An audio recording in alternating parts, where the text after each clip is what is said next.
Okay, welcome everybody. Glad you all are here.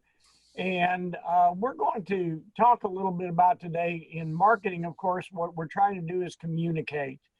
And I'm Andy Magnus. I'm CPA, former IRS agent, and speaker, author, and humorist.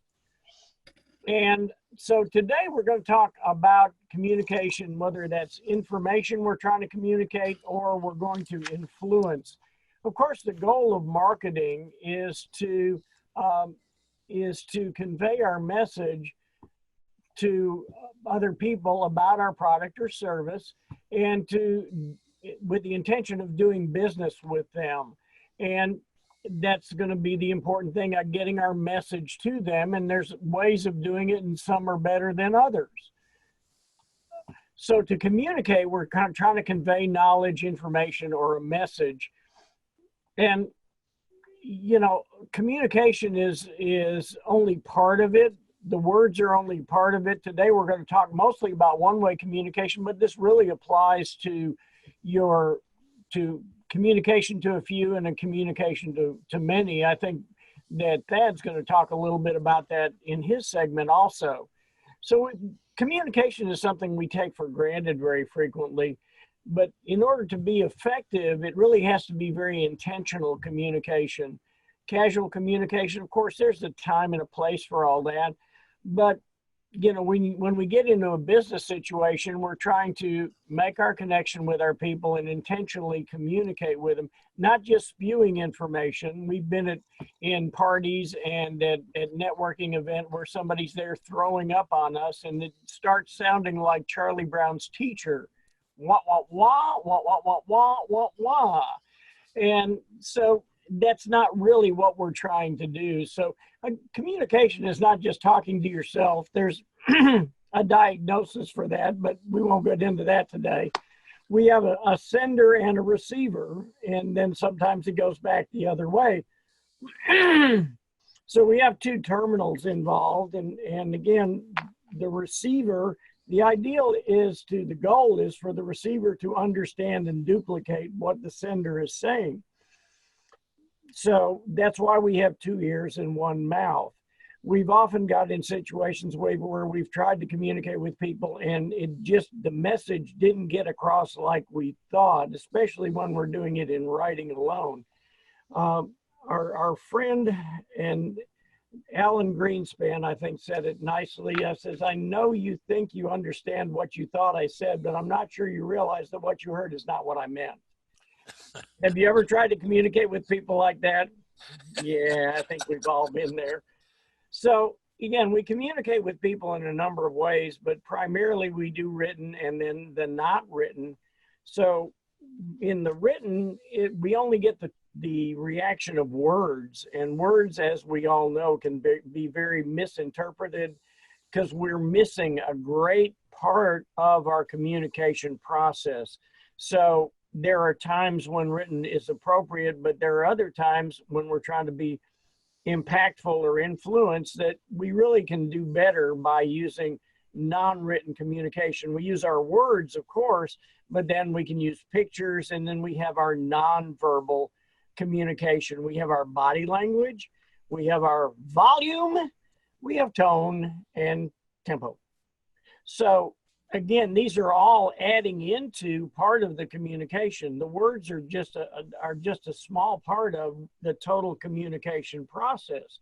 Let's take an example of that for just a minute, and we'll just read the screen. And when you see the word, it can mean a number of things, but when you add the other non-verbal communications, it can just say no, or it can be no, or no, and no.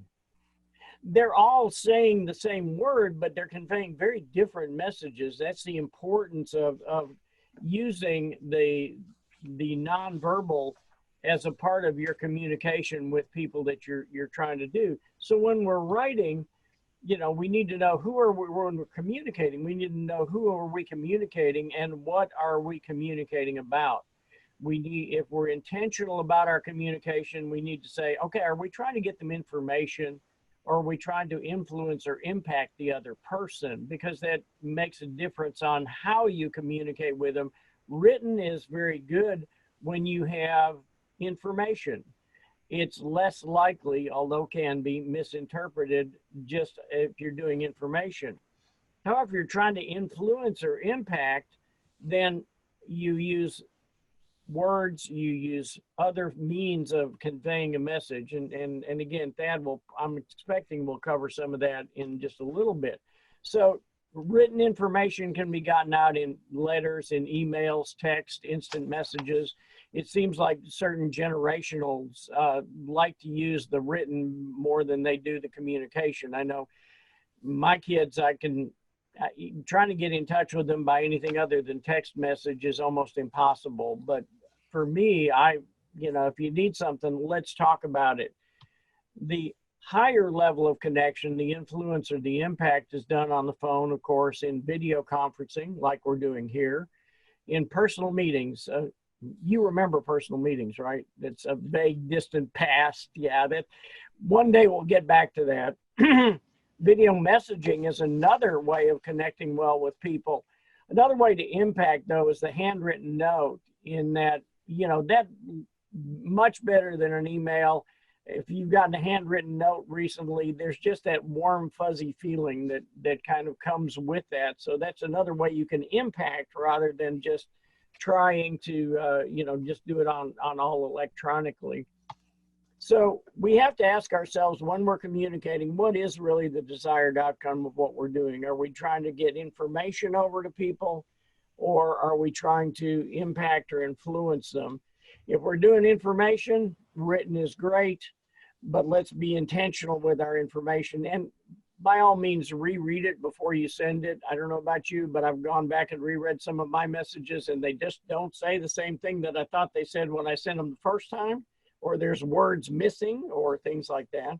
But if you're trying to really impact or influence somebody, use other forms of communication. Make sure you're being intentional with what you're communicating with other people.